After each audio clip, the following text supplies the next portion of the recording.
Você é uma dessas pessoas que não consegue parar de pensar um segundo sequer? Não consegue nem fazer a tarefa que você precisa fazer agora porque já está pensando num monte de coisa que você tem para fazer depois? Já acorda exausto com a quantidade de pensamentos que tem logo de manhã cedo? Então fique comigo que hoje nós vamos falar sobre pensamentos acelerados na ansiedade.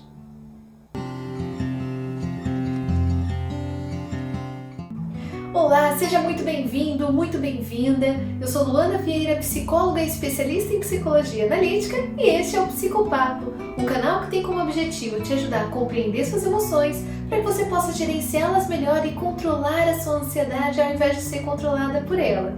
E se você gosta desse assunto, se você se interessa sobre a ansiedade, já ativa aqui o sininho para você não perder nenhum conteúdo, tá bem? E hoje eu vou falar sobre um assunto que vem muito no consultório. Eu atendo principalmente casos de tratamento de ansiedade e essa é uma queixa muito comum entre os pacientes. Normalmente eles falam pra mim, Lu, eu não consigo parar de pensar. E eu penso muito em absolutamente tudo, né? E tá exaustivo. Eu tô tão esgotada emocionalmente que eu não consigo nem dar conta das minhas tarefas cotidianas. Os pensamentos acelerados são sintomas muito comuns dentro do quadro de ansiedade. E fique comigo até o final quando nós vamos compreender o que acontece, né? Por que nós temos tantos pensamentos desgovernados e como que a gente consegue controlar melhor esses pensamentos, dar um contorno, né? Direcioná-los para que eles possam ser mais estratégicos e que a gente consiga fazer com que a ansiedade trabalhe a nosso favor ao invés da gente ser controlada por ela. E pra gente começar, eu gostaria de compartilhar com vocês um caso que eu atendi certa vez.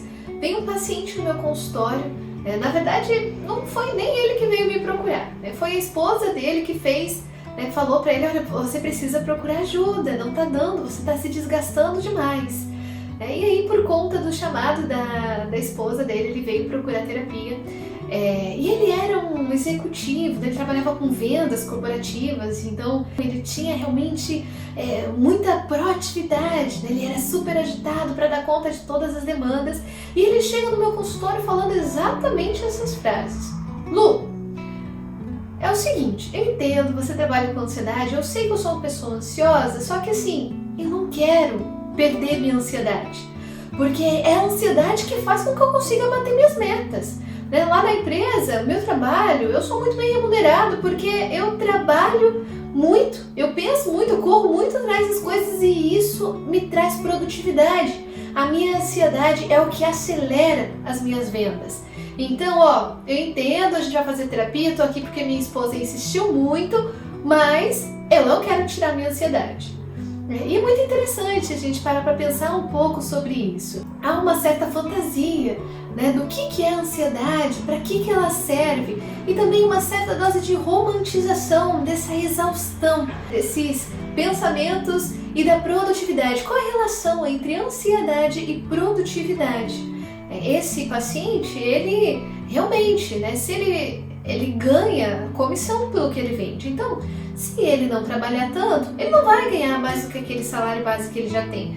Mas é essa ansiedade que faz com que ele esteja mais ativo no mundo, que faz com que ele tenha uma condição melhor de vida, até para dar uma condição melhor para a família dele. A esposa também trabalhava, mas a maior parte da renda dele vinha dessas comissões que ele ganhava. E eu imagino que esse é o caso de muitas das pessoas, muitos dos brasileiros. Hoje em dia trabalham muito com essa questão de vendas. Eu acho que é um caso interessante para a gente trazer e a gente entender melhor essa relação entre ansiedade e produtividade. Ter um pensamento acelerado é bom, pensar com crítica é melhor ainda, mas ter uma enxurrada de pensamentos acelerados e sem gestão desses pensamentos, isso pode se tornar uma bomba para nosso cérebro, para nossa saúde emocional. E aqui vale a pena a gente refletir qual é o ponto entre produtividade e saúde emocional, até onde essas duas vertentes da mesma moeda, até onde elas se entrelaçam e elas se dividem o caminho. Porque realmente a ansiedade, ela não é uma doença, A ansiedade é um estado emocional que nos ajuda muito na sobrevivência. É importante que a gente tenha ansiedade. E se você já leu meu e-book, o Guia Definitivo da Ansiedade para Pessoas Ocupadas, você sabe muito bem que a ansiedade ela tem uma função essencial para a nossa sobrevivência e que corpo e alma são duas faces de um mesmo elemento. Quando a gente vive uma vida muito sobrecarregada emocionalmente, a alma adoece e o corpo adoece junto, surgindo assim as dores da alma.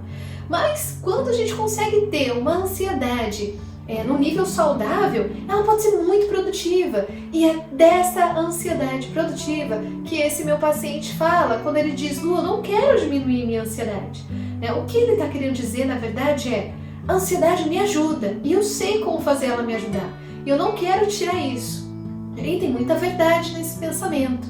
A ansiedade, quando você consegue dosar a ansiedade, ela faz com que você se motive e que você antecipe problemas lá na frente para que você possa se preparar melhor para poder atender aquele problema. Então, por exemplo, no caso dele, ele trabalhava com vendas, então a ansiedade fazia com que ele se preparasse muito melhor para conhecer melhor o produto que ele vendia, conhecer a necessidade do cliente que ele tinha, para que nessa negociação ele levasse exatamente o que precisava.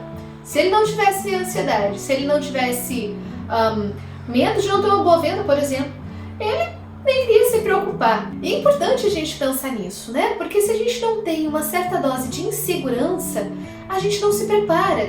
Se esse paciente, por exemplo, tivesse ficado nesse estado de onipotência, de eu sou suficiente, eu sou muito bom, eu não preciso estudar mais, eu não preciso pesquisar mais, eu sou suficiente sem nada, não preciso ter medo, não preciso me preparar, a chance dele ter uma negociação não tão boa seria muito maior. Então a ansiedade faz com que ele se prepare melhor para enfrentar esse desafio com muito mais armas, com muito mais recursos. Porém, isso quando passa a dose do saudável, quando essa ansiedade passa a ser muito intensa e frequente, isso vai causando um outro polo, que é o esgotamento emocional. É como um secador de cabelo que é 110 ligado no 220. No começo ele vai funcionar que é uma beleza, ele vai funcionar super potente, forte, rápido, mas depois de um tempo o aparelho ele não suporta aquela alta carga de energia, então ele vai pifar. E então a gente vê, nesse paralelo, a gente vê que a ansiedade ela é muito boa, mas na dose certa. Se você liga 110 no 220, vai funcionar até que ele queima. E aí, quando queima, nesse paralelo da saúde emocional, a gente está falando, por exemplo, de um burnout, de uma crise de ansiedade, de uma síndrome do pânico, de uma depressão e de uma eventual ideação suicida. Quando a gente se esgota tanto que as coisas passam a não ter mais sentido. Então eu gostaria de trazer essa reflexão para você que está assistindo aqui agora. Até onde que a sua ansiedade está sendo produtiva ou ela está paralisando a sua vida? Será que esse medo dos problemas futuros te paralisa a ponto de você não viver mais a sua vida e você se travar diante dos desafios e dos medos? Há um outro ponto que é importante a gente também separar. Pensamentos acelerados e pensamentos catastróficos costumam estar muito juntos dentro da ansiedade.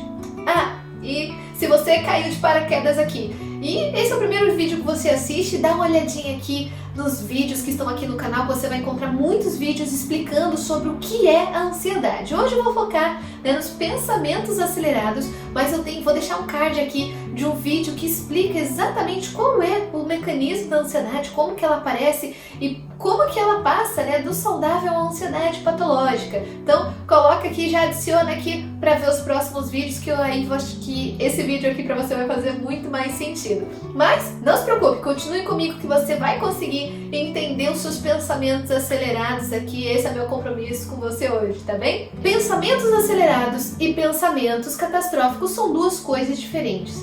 Na ansiedade patológica, não estamos falando da ansiedade saudável. Na ansiedade patológica, os pensamentos acelerados, eles normalmente são pensamentos muito negativos, pensamentos de nada vai dar certo, vai dar muito ruim, todo mundo vai ficar me olhando, esperando eu falhar, eu não vou ser suficiente. Mas é importante que agora a gente faça a separação entre, vamos olhar aqui para a intensidade e a frequência dos pensamentos, e não necessariamente para o conteúdo delas. Esses conteúdos também tem um vídeo aqui no canal onde eu falo sobre por que na ansiedade a gente tem tantos pensamentos ruins, tantos pensamentos negativos, a ponto de deixar a vida mais pesada e travada, tá bem? Então, só dá uma olhada aqui depois no card. E os pensamentos acelerados, então, a gente está falando dessa quantidade exagerada de pensamentos que vêm desgovernados e que a gente não consegue muitas vezes dar conta de organizar todos esses pensamentos. É como se a gente mal conseguisse prestar atenção no que está fazendo agora, porque a gente já está pensando em várias outras coisas que tem para fazer depois e no que a gente já fez e que naquilo que não foi feito. Então é uma quantidade muito grande de pensamentos que a gente não consegue gerenciar direito. E os pensamentos acelerados são como o HD de um computador, né? Imagina que você está no computador e aí você abre várias janelas e o computador fica, né, cheio de abas. O que vai acontecer? Isso vai comprometer a memória do seu computador. Se você precisar abrir um programa mais robusto, como por exemplo um programa de edição de vídeos, né, que ele é mais pesado, ele vai travar, ele não vai funcionar direito, ele vai levar uma eternidade para abrir uma imagem. Isso porque a memória do seu computador está comprometida, porque ele está usando muita energia para deixar todas aquelas abas abertas. E assim também é o nosso cérebro, né? Essa quantidade exagerada de pensamentos, elas consomem energia psíquica, então sobra pouco tempo para a gente conseguir digerir cada uma das informações, né? Fazendo esse paralelo no computador, entender, ler cada uma daquelas janelas, absorver aquelas informações, solidificar aquelas informações que a gente recebe para a gente poder guardar isso de uma forma efetiva na memória. E é por isso que a ansiedade, quando ela está muito alta, ela compromete a memória e a concentração, porque a carga exagerada de pensamentos faz com que a gente não consiga focar e dar atenção que os pensamentos precisam para realmente se solidificar na memória. Então a gente não consegue absorver todas as informações direito, a gente fica como se fosse aquele monte de pensamentos em segundo plano, então a gente não consegue se concentrar nas tarefas que a gente está fazendo agora. Tudo isso exige uma grande quantidade de energia psíquica. E essa grande quantidade de pensamentos acelerados e intensos é como um labirinto de pensamentos que faz com que a gente fique perdidos em nós mesmos. E como que esses pensamentos surgem? Por que o nosso cérebro, já que isso não é tão eficiente para para o nosso dia a dia, por que a gente tem esse mecanismo então de praticamente sobrecarregar o nosso HD com tanta informação? Bem, da mesma forma que o coração bate, o cérebro pensa. A função dele é realmente fazer com que você pense, raciocine, reflita sobre várias situações para que você consiga se adaptar melhor ao mundo. Neurocientistas de Harvard já fizeram os estudos que mostram que nós temos cerca de 70 mil pensamentos por dia. 70 mil pensamentos por dia. E desses 70 mil, 95% desses pensamentos são repetidos. E pasme, 80% desses pensamentos são pensamentos negativos. Lu, mas por que o nosso cérebro faz isso? Parece que ele está querendo nos auto-sabotar, né? Entulhando um monte de pensamentos sem necessidade. 95% pensamentos repetidos, por que isso? Bom, tudo que o nosso cérebro faz, ele faz na função de nos ajudar, né? Tem uma questão evolutiva por trás de tudo isso. O nosso cérebro, ele é uma máquina pensante. E ele faz com que a gente pense, né, normalmente nos pensamentos mais negativos, e aí entra a questão dos pensamentos catastróficos, porque ele vai puxar memórias, e aí memórias do que nós vivemos, no que nós presenciamos e nas informações que a gente consumiu de televisão, de internet, de jornal, enfim, todos os tipos de informações. Ele vai procurar as informações mais negativas para te lembrar de que, não vai por aquele caminho não deu certo, não repita aquele erro. Esse mecanismo de defesa do instinto fez com que a gente sobrevivesse até aqui hoje, né? E isso é saudável, em certo ponto. A partir do momento onde isso começa a paralisar a sua vida e você não consegue mais gerenciar essa alta carga de informações, e informações que nem sempre são informações agradáveis, e você trava a sua vida diante disso, aí isso vira um problema, aí isso vira um transtorno de ansiedade generalizada, que é importante que você faça um acompanhamento psicológico, né, com profissionais da área da saúde. E por que esses pensamentos são sempre repetitivos?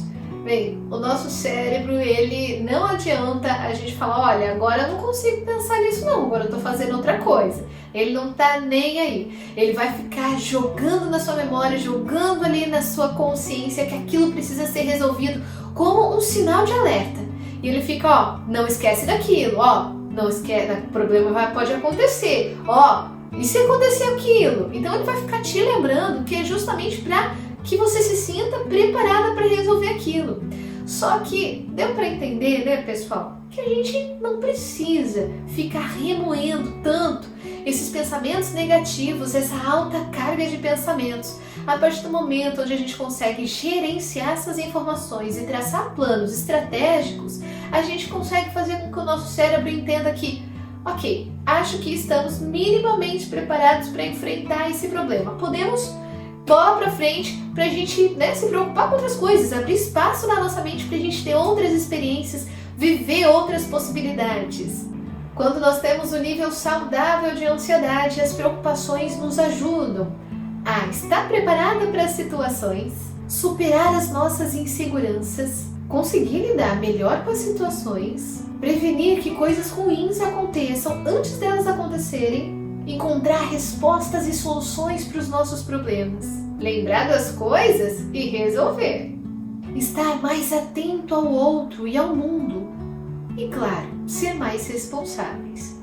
É importante que a gente acolha os nossos pensamentos, mesmo que esses pensamentos sejam pensamentos muito intensificados pela ansiedade.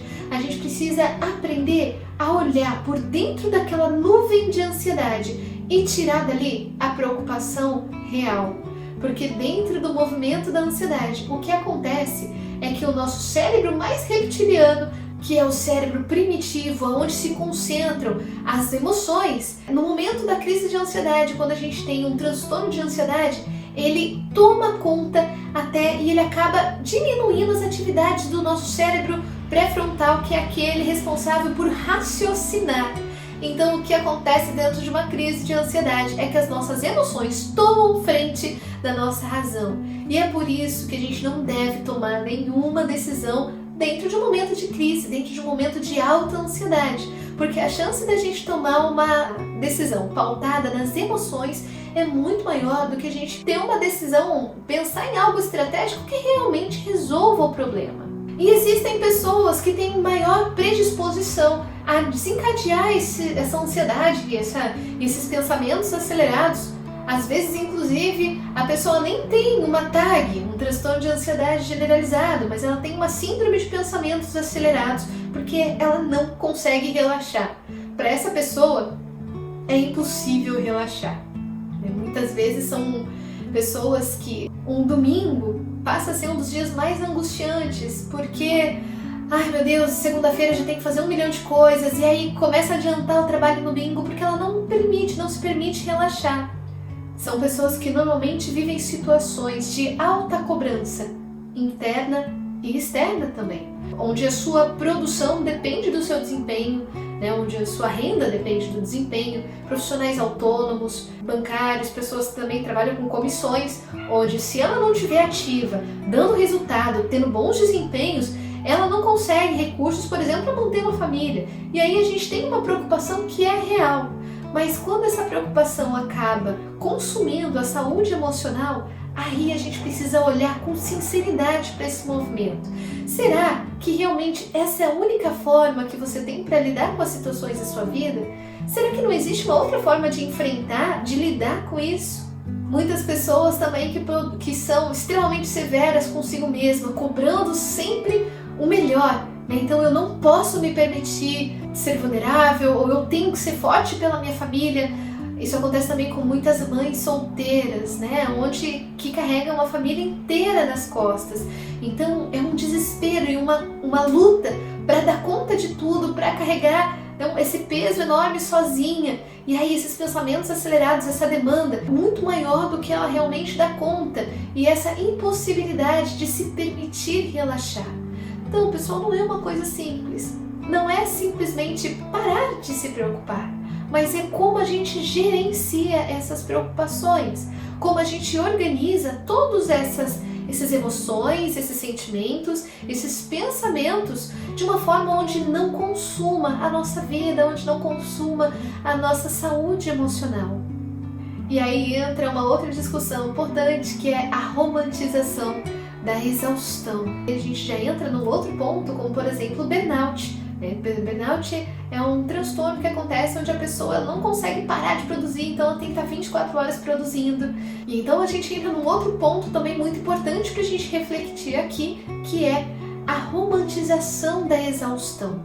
O quanto nós vivemos numa sociedade onde não ter tempo para ser feliz é um troféu, é algo, é um motivo de orgulho. A gente acaba distorcendo alguns sentimentos, algumas imagens, e isso acaba sendo muito prejudicial. Aí você vai chamar alguém para sair, vamos passar esse final de semana em algum lugar, vamos sair. Não posso, eu tô trabalhando. Mas é um final de semana, você tem que descansar também. Não, eu vou aproveitar para conseguir dar conta e fazer hora extra e produzir mais e trabalhar mais, porque eu tenho uma meta, eu quero comprar tenho, sei lá, uma casa, tá construindo uma casa, essa corrida por um desempenho, por uma compensação de algo que, será que realmente é algo essencial? Qual é o custo disso para essa pessoa? Qual é o custo de vida para essa pessoa? A gente tem aquela famosa frase, trabalhem enquanto eles dormem. Poxa, mas e essa qualidade de vida? O que isso está custando? Trabalhar enquanto eles dormem? Então a sua vida está pautada em cima do quê? E é algo muito difícil. Até abro aqui para vocês que até para mim é muito difícil falar sobre isso, porque hoje eu trabalho com ansiedade, porque a ansiedade durante muitos anos me consumiu. Eu fui muitas vezes essa pessoa que me orgulhava muito de dizer, de recusar convites para sair de final de semana com as minhas amigas, porque eu falava, não, eu preciso trabalhar, não, porque eu tenho muita coisa para fazer, porque eu sou uma pessoa ocupada, e isso para mim era um orgulho. Até que uma grande amiga minha virou um dia para mim e falou assim, mas Lu, você precisa relaxar, você merece relaxar. E aí eu olhei assim para ela, tá bem. E ela olhou pra mim e falou, se eu falar isso pra você, isso não vai adiantar, né? Porque aí provavelmente você deve estar pensando, eu mereço. Beleza, mas eu quero trabalhar. E então talvez vamos mudar esse discurso. E se eu falar pra você que se você relaxar, você vai recarregar as energias pra produzir mais e ser mais produtiva? Aí eu fiquei, nossa, isso é bom! Então, realmente, se no domingo eu descansar um pouco, na segunda eu vou estar com muito mais gás e energia para trabalhar mais, estudar mais, escrever mais artigos científicos. E foi aí que eu percebi, eu falei, meu Deus, o meu tempo de descanso está sendo uma desculpa para eu produzir mais. E quantos de nós não passamos por isso na vida? O quanto que isso não é esperado e cobrado de nós. E o quanto é difícil a gente sair dessa sedução da produtividade, de ser muito ocupado, de ser uma pessoa importante, por produzir muito, de ser um provedor dentro de casa. E aí você deixa de viver a sua vida, deixa de aproveitar a vida para correr atrás desse excesso, dessa demanda, dessa cobrança interna e externa, que às vezes é externa, mas está muito mais dentro do que fora, está muito mais dentro de nós, de nos cobrar, ter esse excesso de produtividade, ter essa excelência, ser o melhor na nossa área, estar sempre ali entre os primeiros das comissões, como esse paciente que chegou para mim e falou, Lu, eu não quero tirar a minha ansiedade, porque é a ansiedade que faz com que eu produza. E aí eu falo para ele, nós não vamos tirar a sua ansiedade, nós vamos gerenciá-las para que a sua ansiedade não consuma a sua vida. Que é o que a minha amiga fala, quando ela olha pra mim e fala assim, eu nem vou te falar que você merece descansar porque você não acredita que você mereça. Porque pra você o valor é a exaustão. E qual é a qualidade de vida nisso? Será que você consegue? Quem é você além dessa persona de produção? Quem é você fora as suas comissões, fora o seu desempenho, fora a sua carreira profissional? Quem é você aí dentro? Fora esse papel de forte, de fortaleza, essa roupa que você tem que vestir de dar conta de um mundo que te exige muito mais do que a capacidade de um ser humano poderia prover. Quem é você por trás dessa cobrança? Será que você está sobrevivendo ou você está vivendo a vida? Será que você consegue apreciar o seu próprio silêncio? Ou o seu silêncio te grita mais, mais, mais, produzir mais, trabalhar mais, procurar mais? E para você, como que você vive esses pensamentos acelerados na sua cabeça? Tem um filósofo que eu gosto muito do trabalho dele, que é o Mário Sérgio Cortella, e ele falou uma vez, eu nunca esqueci, ele falou assim: hoje em dia nós vivemos num mundo amiojado. É como miojo, tudo tem que estar pronto em 3 minutos. É tudo muito rápido, tudo muito instantâneo. Principalmente com a globalização e com a internet, as informações estão todas na palma da mão. Uma enxurrada de informações que vem para todos os lados. Nós acordamos e somos bombardeados por uma quantidade exaustiva de informação. E são informações instantâneas. Agora acontece, daqui a 1 hora essa informação já está desatualizada. E quando a gente está nesse mundo e a gente está mergulhado, voltado para esse mundo externo, cheio de informações e de atualizações instantâneas, isso faz com que a gente esteja num excesso de informações. E consumir todos esses excessos pode ser muito prejudicial se a gente não conseguir gerenciar um filtro entre tudo aquilo que entra e a gente nos dar um tempo para digerir essas informações.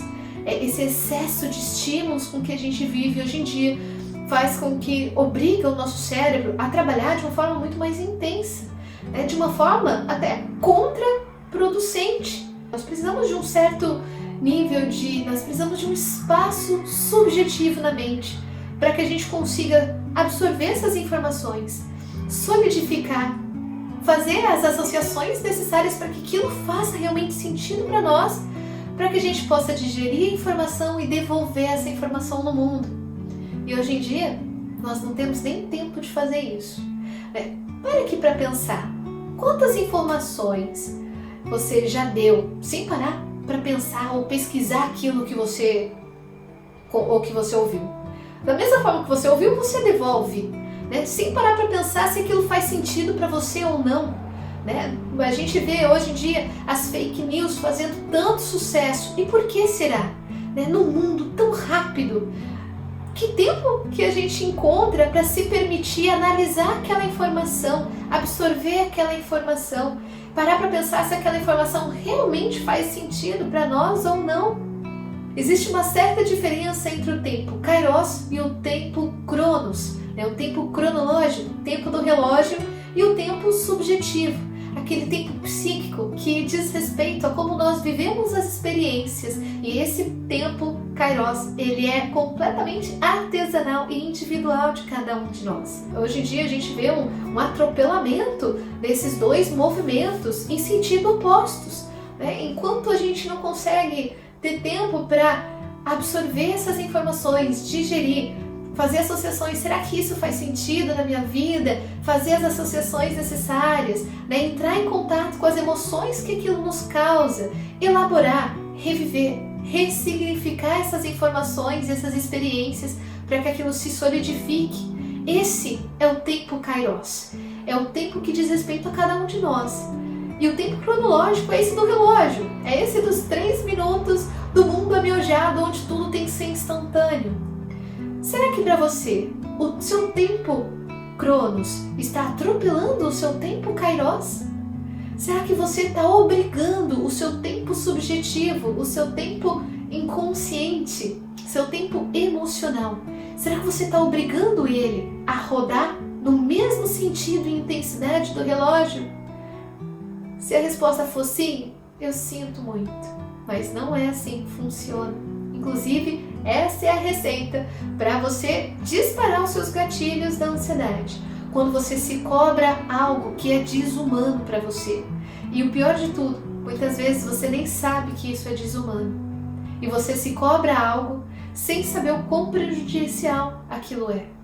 Quantas vezes na vida, agora parando para pensar, quantas vezes na vida você se cobrou de algo que depois que passou esse tempo você olhou para trás e pensou: poxa, eu não precisava ter dado toda essa pressão. Eu poderia ter passado por aquilo de uma forma mais tranquila. Eu poderia ter aproveitado melhor aquele momento. mas eu estava muito preocupada em chegar no final. Eu não parei para olhar o que tinha no caminho. Não parei para apreciar a paisagem na janela. Quantas vezes isso já não aconteceu com você? E eu tenho certeza que você está fazendo isso de novo, em algum aspecto da sua vida. E que você, do futuro, vai olhar e falar, poxa, podia ter aproveitado melhor aquele momento. Meus filhos, tão pequenos, e eu não estava presente emocionalmente para viver junto com eles. Porque eu estava muito preocupado pensando em dar as condições para ele, o que é excelente também. Mas como nós estamos vendo, na medida certa, na medida saudável, que não nos custe tempo kairos de vida. E quais são as consequências desse atropelamento do tempo kairos e desses pensamentos acelerados? Bom, assim como tudo na vida, existem limites. A nossa energia psíquica também tem limites. Energia psíquica é esse movimento que nos coloca em vida, essa atenção que a gente dá para as coisas, e isso é limitado. Quando a gente tem um monte de pensamentos acelerados que ficam ali de plano de fundo, isso consome muita energia mental. Isso pode levar a um esgotamento emocional, físico e mental também. Compromete o funcionamento cognitivo. Então você tem perdas da memória, você tem dificuldade de se concentrar, porque são tantos pensamentos, você não consegue fazer uma tarefa sequer, porque você já está pensando em todas as outras. E aí você não consegue estar presente o suficiente para fazer com que essa informação se solidifique na memória. Com esse esgotamento emocional, você vai ter uma carga de irritabilidade muito mais alta, um cansaço físico e emocional muito grande, porque todos esses pensamentos acelerados podem te trazer um movimento muito tenso. E quando a gente fica tenso, a gente contrai os músculos, a gente vai se contraindo todo, e essa contração muscular vai tensionando, e isso pode trazer, por exemplo, dores de cabeça, dores musculares, porque corpo e alma são duas faces de um mesmo elemento. Quando a gente está com pesos muito grandes emocionais, o nosso corpo ele se conversa diretamente e ele sente toda essa carga. O sono fica prejudicado, porque para você dormir você precisa estar minimamente relaxado, com os pensamentos mais ou menos organizados, para que a consciência baixe e o seu inconsciente venha à tona. E para isso você precisa desacelerar. E para uma pessoa ansiosa, desacelerar é um grande desafio. Quando estamos cansados, nós sentimos dor física, dor muscular. No cérebro, não sentimos dor, mas o excesso de informação nos traz esgotamento emocional. Lu, entendi então que pensamentos acelerados, eles têm uma função sim, muito produtiva, mas que quando eles estão fora de controle, eles podem trazer um grande prejuízo para a nossa vida e a gente pode perder grande parte significativa da nossa vida por conta deles, mas eu não consigo controlar. Toda vez que eu percebo que eu estou acelerado, com um monte de pensamentos, e eu tento parar de pensar, é como se vários outros pensamentos surgissem. Eu fico ainda mais ansioso por conta disso. Sim, eu sei, é muito difícil você conseguir controlar esses pensamentos. Pensamentos acelerados são como a Hidra. Sabe a Hidra? Aquele ser mitológico, aquele monstro que quando você corta uma cabeça, duas outras nascem no lugar. Pensamentos acelerados são como a Hidra. Não adianta você tentar se obrigar a não pensar. Quando você faz isso, esse peso, essa obrigação gera culpa, que gera ainda mais pensamentos. Esse não é o caminho, porque o nosso cérebro é uma máquina pensante, é impossível você não pensar. Mas a gente consegue gerenciar esses pensamentos para dar um mínimo de contorno, para a gente conseguir tranquilizar e apaziguar esses pensamentos. É como um globo de neve. Eu até não tenho nenhum aqui no consultório, inclusive acho que eu vou comprar um para mim, que acho que ele é uma imagem muito interessante para a gente falar sobre pensamentos acelerados. É como um globo de neve. Normalmente o globo de neve ele tem uma imagem, um monumento lá dentro e as bolinhas que quando tá paradinho você consegue admirar aquele cenário que tem ali dentro. Mas é só você pegar esse globo e mexer, virar de cabeça para baixo, rodar ele todinho, que aí se você tentar olhar, você não vai encontrar aquele cenário, porque ele vai estar cheio de bolinhas na frente. E assim também são os pensamentos acelerados. Para a gente conseguir dar conta daquela preocupação que está no meio daquele monte de pensamentos acelerados, a gente precisa fazer, assim como o globo de neve, a gente precisa fazer com que aqueles pensamentos se assentem para a gente conseguir olhar o que tem lá dentro. É impossível a gente conseguir tentar chegar no foco do problema com esses pensamentos a 1000 por hora. E como fazer isso? Bom, não é tão simples assim. Algumas pessoas, vendo outras pessoas tendo crise de ansiedade, falam: calma, se acalma, relaxa, isso vai passar. Não é tão simples assim, não é falar se acalma. A pessoa ansiosa, a pessoa com pensamento acelerado, ela sabe que ela precisa se acalmar, só que ela não consegue. É diferente. Mas nesse momento é importante que você saiba que levar o relaxamento a sério nesse momento é o que mais vai te ajudar a enxergar esses pensamentos. E não é se obrigar a relaxar. Existem técnicas que ajudam que você consiga centralizar melhor esses pensamentos. Não é deixar de pensar, mas é dar contorno a esses pensamentos. Relaxar, parar de pensar, se acalmar, não é subjetivo. Tem técnica por trás disso. Tem uma teoria por trás disso. Não é simplesmente uma questão de força de vontade. Exige muita força de vontade, mas não é só isso. É importante a gente aprender as técnicas e ter um kit de ferramentas à nossa disposição para a gente conseguir manejar e gerenciar melhor essas informações. Faz sentido para você? Se você está se identificando e você acha que esse conteúdo é um conteúdo importante, eu vou te contar quais são essas ferramentas que podem te ajudar a gerenciar melhor esses pensamentos acelerados. Mas antes, já curte aqui para o YouTube saber que esse conteúdo é um conteúdo importante, para que ele possa levar também outras pessoas a ter acesso a esse material e que a gente possa espalhar a saúde emocional. Tá bem? Primeiro passo para a gente conseguir dar conta desses pensamentos acelerados é a gente entender que a gente precisa olhar para o nosso tempo Kairos. A gente precisa trazer qualidade para o nosso tempo e não quantidade. A gente precisa entender o que é esse relaxamento, o que é esse momento de se acalmar os pensamentos.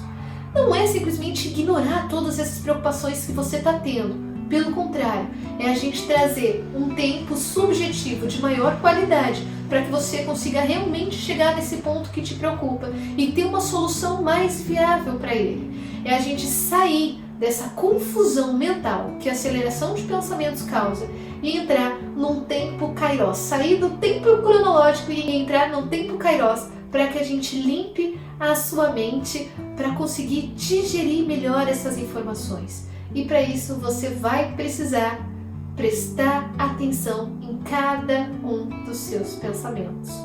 Lu, mas são muitos pensamentos!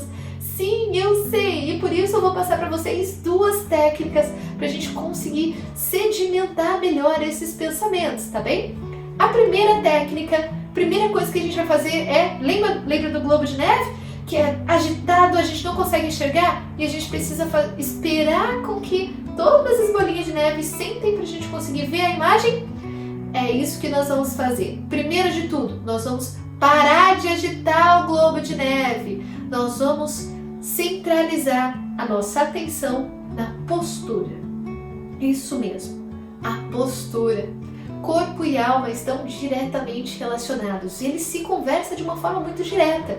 Então, quando nossa cabeça está muito acelerada, a gente puxa o corpo para nos ajudar a organizar a nossa alma. Corpo e alma são 2 faces do mesmo elemento e a gente tem que aprender a usar os 2 a nosso favor. Então, se você sente que os seus pensamentos, a sua mente está muito agitada, comece pelo corpo. Faça com que o corpo traga a sua mente para o momento presente. Então, primeiro de tudo, claro, se for possível para você ficar descalço ou mesmo de sapatos, não tem problema. Mas tente aterrar todo o seu pé, toda a superfície do seu pé no chão. Se você puder, nesse momento, tirar os sapatos e ficar descalços no chão, é melhor ainda. Tente sentir a textura do piso. A temperatura do piso na sua pele, a textura. Você está em cima de um carpete, tem grama, é um piso frio, É um piso mais na temperatura ambiente? É um asfalto? É areia? Qual é a superfície que você está pisando? Tente sentir em toda a superfície da pele do seu pé, a planta do pé, os dedinhos do pé. Essa percepção sensorial vai ajudar o seu cérebro a tirar a atenção dos pensamentos e voltar a atenção para o corpo. Tente organizar a sua postura.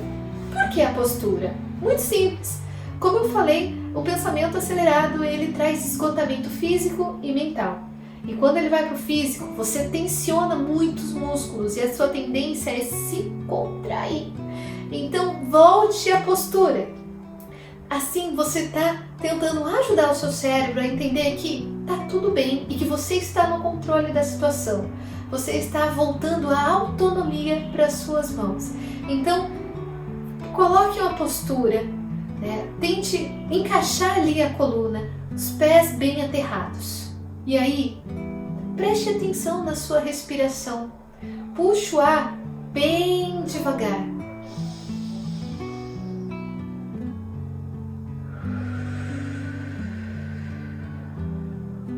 E solte. Preste atenção no ar que você inspira. É quente? É frio? Sinta ele tocando a superfície do seu nariz, entrando no seu corpo e saindo.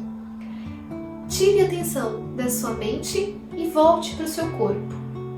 Não é rápido, não é fácil. As primeiras vezes vai ser muito difícil e você vai ficar pensando: aquelas dicas da Lu não tem nada a ver, não me ajudaram. Continue, porque não é de primeira que você vai conseguir mesmo. O seu corpo está acelerado, você está andando contra o instinto natural do seu corpo. Isso exige tempo e treino. Quanto mais você fizer, mais autonomia você vai ter. E aí, uma vez com o corpo solidificado, uma vez com o corpo mais apropriado de si, aí nós vamos para outra ponta, que é olhar para o foco do problema. Porque se os seus pensamentos estão acelerados, tem um motivo para isso. E nós vamos olhar para esse motivo. Pessoal, a internet está cheia de técnicas de controle de crise, de você conseguir diminuir a ansiedade, mas tratar a ansiedade é muito mais do que tratar um sintoma.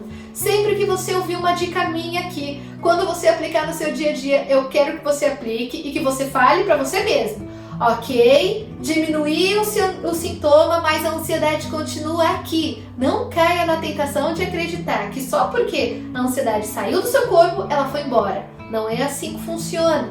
A ansiedade é uma bússola que nos aponta para uma ferida da alma. Enquanto você não olhar para a mudança que a ansiedade exige, a ansiedade vai continuar gritando cada vez mais e mais intensos.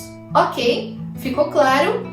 Certo. Este é o primeiro passo. Diminuir o sintoma é o primeiro passo para que a gente possa olhar com mais propriedade para essas preocupações. E essa é a segunda parte. Uma vez com o corpo ajudando a gente a nosso favor, nós vamos agora olhar para esses pensamentos com uma outra qualidade. Lu, meus pensamentos ainda estão acelerados. Claro que estão, o problema ainda está lá, você não resolveu o problema.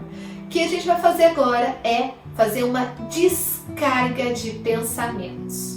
Isso mesmo, uma descarga de pensamentos. Essa é uma técnica muito simples e que você pode fazer e que vai te ajudar a organizar melhor esse peso dos pensamentos acelerados, pensamentos muito negativos. Isso vai te ajudar a organizar melhor a sua vida e os seus pensamentos. Para essa técnica, o ideal é que você tenha ali uma folha de papel na mão e aí uma caneta, um lápis, um giz, qualquer material. Pode ser o celular? Pode. Pode ser um bloquinho de notas, pode ser um computador, mas eu ainda prefiro o papel. Isso porque o papel e a caneta te dão um recurso a mais, que é o recurso da catarse. E aí a forma com que você pega o lápis, a caneta e você escreve no papel, a forma como você fecha na sua mão, a intensidade com que você coloca no papel, o sentido, a tinta, a letra, isso tudo é um recurso a mais que nós não temos no digital. E esse é um recurso muito importante para a gente transpor toda aquela confusão de emoções também na forma como a gente escreve e não só no conteúdo. E é por isso que eu sempre defendo ali ter um papel e uma caneta à disposição. Mas se você estiver no meio da rua também não tem problema nenhum. O importante é você fazer uma descarga de pensamentos. Coloque nesse papel tudo que vier na sua cabeça, sem se preocupar com português, com gramática, com vírgula, com coerência. Faça uma descarga de pensamentos. Coloque ali tudo que vier à sua cabeça, sem organizar, só coloque tudo aquilo ali. Você lembra que nós falamos que o nosso cérebro tem mais de 70 mil pensamentos por dia e desses 70 mil, 95% são repetitivos? Eles são repetitivos porque o seu cérebro fica como se fosse batendo na porta para você lembrar de olhar para aquelas preocupações. Quando você coloca tudo no papel, é como se você dissesse para o seu cérebro: olha, não precisa mais me lembrar, eu já anotei, tá aqui, eu vou olhar para isso, eu não vou ignorar isso que precisa ser olhado. Então deixa ali. Só que quando estamos em crise, quando nós estamos em alta ansiedade, o nosso cérebro emocional, ele sufoca o cérebro racional. Então é preciso fazer separação entre o momento de planejar e o momento de agir, entre o momento de pensar e o momento de pôr a mão na massa. A gente não toma decisões com os nervos à flor da pele, porque eles vão estar extremamente contaminados com as emoções e pouco racionais. E a gente precisa de um equilíbrio entre o coração e a razão. Então, por isso, nesse primeiro momento, você não vai pensar. Você só vai fazer uma descarga dos seus pensamentos ali no papel. E guarde esse papel. Deixe esse papel para depois. Agora que você já descarregou, agora sim, tente, né? Agora tá tudo bem você ir para a vida, distrair, para tirar esse foco, porque você já disse para o seu cérebro que ele está ali guardadinho. Então faça uma caminhada, essa energia que está sobrando, queime essa energia de alguma forma, ouvindo uma música gostosa, caminhando, conversando com alguém que você goste, mas não esqueça que aquela descarga ali que você fez de pensamentos não é para ser amassada e para jogada fora. Pelo contrário, ela vai ficar ali guardada para quando você tiver mais propriedade, para quando o seu lado racional estiver mais ativo, você resgatar. E ali sim, vamos analisar todos aqueles pensamentos. Que seja uma hora depois, um dia depois, mas nunca ao mesmo tempo. Separe o momento entre tirar aquela carga emocional e refletir sobre isso. E em terapia, nós reservamos uma hora da nossa semana para poder fazer a reflexão sobre todas essas emoções que nós vivemos durante o dia. E é por isso que o momento terapêutico é tão importante. Mas se você não tem condição de fazer terapia ou não é um recurso que está disponível para você nesse momento, você pode fazer isso por você mesmo, sozinho, em outro momento. Pegue aquela folha depois e aí sim, organize aquelas informações. O que é prioridade para você? O que depende de você e o que depende de outras pessoas? O que você dá conta de fazer e o que pode ser feito? O que é o real, o ideal e o possível dentro de toda aquela situação que você, nos seus pensamentos acelerados, colocou ali na descarga emocional dos papéis. Faz sentido para você?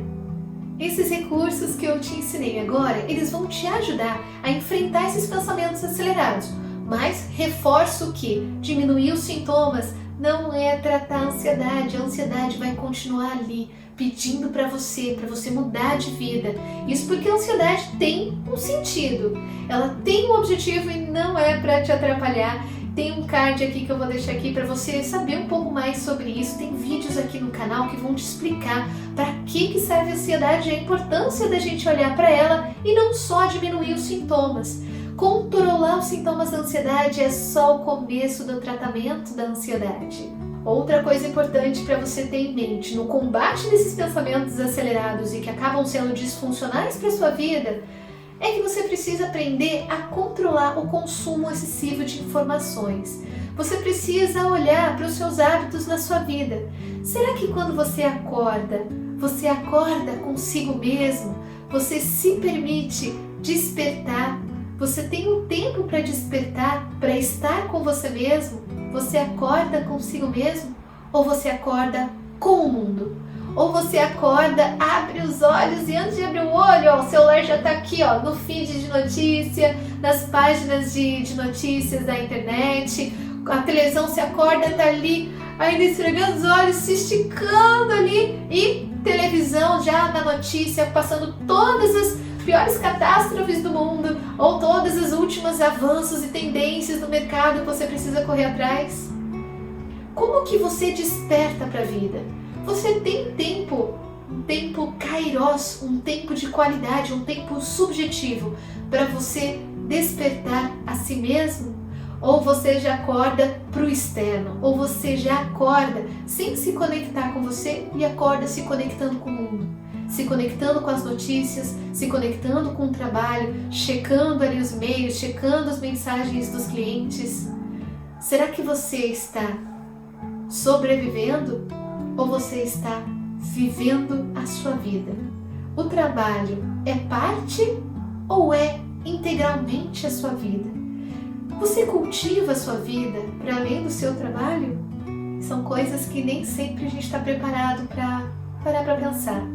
E eu sei que para muitos de vocês isso vai entrar por aqui e sair por ali, porque assim como o meu paciente que chegou na terapia falando eu não quero diminuir minha ansiedade porque é a minha ansiedade que me faz ficar produtivo, assim como esse meu paciente, eu sei que tem muitas pessoas que acreditam que estar 24 horas conectado com o mundo é o que faz dele ser ele quem ele é, ser ela quem ela é, e é o que faz com que ela dê conta de tudo isso. Mas eu te pergunto, será que você está pronto para olhar para o espelho e ver a si mesmo por trás dessa corrida por desempenho, por trás dessa corrida por manter essa máscara, essa persona que é o seu desempenho? Será que você está pronto para ouvir o que tem por trás disso? Talvez você não esteja pronto nem para te fazer essa pergunta. E é muito difícil mesmo, porque às vezes tudo que a gente tem é o trabalho. Tudo que a gente construiu é a nossa produtividade, é a nossa capacidade de prover conhecimento, de prover recursos financeiros, de prover recursos materiais, de prover cuidado com o outro, mas o cuidado consigo mesmo muitas vezes fica negligenciado. E aí a ansiedade aparece para gritar para você que você precisa parar e se olhar verdadeiramente no espelho. Se olhar por trás de todas essas máscaras que você veste tão suadamente. E você está pronto para ouvir o chamado da sua ansiedade?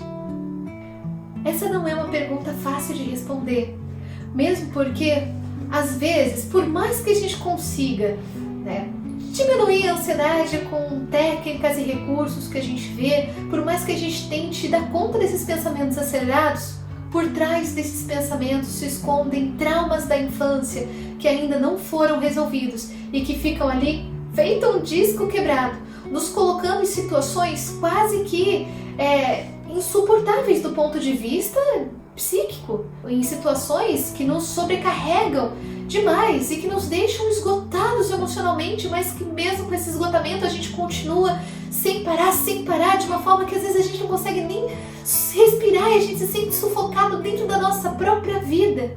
E isso é um mecanismo de defesa, porque muitas vezes estar nesse estado de esgotamento emocional é mais fácil do que encarar as dores dos traumas da infância.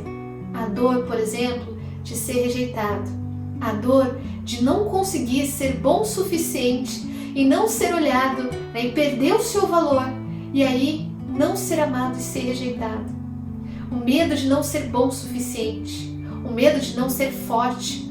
O medo de mostrar sua fraqueza. O medo de estar vulnerável. E as pessoas acharem que essa fraqueza faz com que a pessoa não seja digna de amor. Será que por trás dessa sua busca incessante por desempenho, essa busca, essa demanda, essa cobrança excessiva por ser sempre o melhor de si, por se doar sempre 100% para o outro, será que isso não esconde um medo de dizer não e um medo de desagradar o outro, por uma necessidade de ser amado por tudo e por todos, por não suportar o medo de não ter aquele olhar de aprovação? Será que isso fala de uma criança que lá na infância os pais nunca validavam, nunca fez mais do que obrigação e só recebia atenção quando fazia algo excessivamente excelente. E aí talvez ai, que bom que você conseguiu, filho, que bom que você conseguiu, filha, o próximo vai ser melhor, hein, você consegue mais, hein. Será que você foi uma criança que os pais falavam, engole esse choro, não é para chorar, que feio, que frescura, e aí você aprendeu que ser vulnerável, entrar em contato com a sua fraqueza, com a sua tristeza, com a sua dor, era um sinal de fraqueza e que essa fraqueza não merecia amor. E que solitário que é estar nesse lugar, onde você não pode abraçar a sua totalidade, porque vou te contar um segredo, todos nós temos fraquezas, ninguém é bom em tudo, todos nós temos nossos pontos fortes e fracos, e que bom que é assim, porque se fosse de outro jeito, imagina um mundo de pessoas iguais. Graças a Deus existem pessoas diferentes, com capacidades diferentes, pessoas que são melhores em raciocínio lógico, outras que são mais abstratas e criativas, e isso traz harmonia para o mundo. O que seria do mundo se só existissem engenheiros? O que seria do mundo se só existissem artistas? A gente precisa desse alimento para a alma, para dar sentido para a vida. Os artistas às vezes acabam fazendo com que a gente encontre forças em momentos que a gente não imaginava. Quantos livros você leu, quantos filmes você assistiu, quantas músicas você escutou que te mobilizou para estar no mundo de outra forma, que te deu esperança, que alimentou a sua alma. Isso também é muito importante, é essencial para a nossa sobrevivência.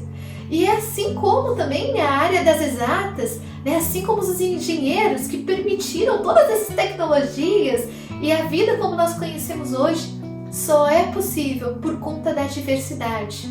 Só que para isso, a gente precisa assumir que nós nunca seremos bons em absolutamente tudo. E a gente precisa acolher aquilo que a gente não é bom. E tá tudo bem não ser perfeito, que bom que a gente não é e ninguém é perfeito.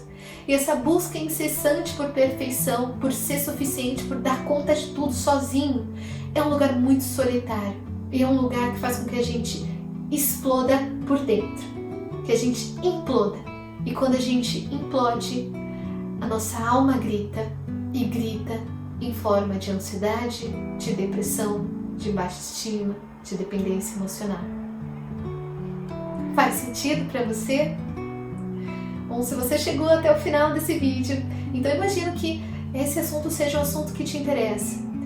Curte aqui, aproveita e já compartilha esse vídeo com outras pessoas que com certeza também, assim como você, vai ser importante para elas ouvirem esse momento de acolhimento e entenderem o que se passa por trás desses pensamentos acelerados, como acolher esses pensamentos, gerenciá-los melhor e a gente evoluir, acolhendo a nossa totalidade. Se você gostou desse vídeo, quando você curte, você diz pro YouTube que esse conteúdo é importante, não só para você, mas para outras pessoas, e faz com que outras pessoas tenham acesso também a esse conteúdo. E se você sentiu que esse vídeo fez diferença para você, escreve aqui nos comentários se você passa por isso, se você tem outras técnicas que você usa para lidar com essas dores, compartilha aqui com a gente nos comentários. Assim, a gente faz com que as pessoas que leem também não se sintam sozinhos, se sintam acolhidas. E é importante que a gente saiba que as dores da alma, elas são invisíveis. Isso faz com que sejam dores muito solitárias. Porque quem está de fora não consegue ver, só quem sente, entende. Então, comenta aqui para que outras pessoas também se sintam validadas, se sintam acolhidas por essa palavra.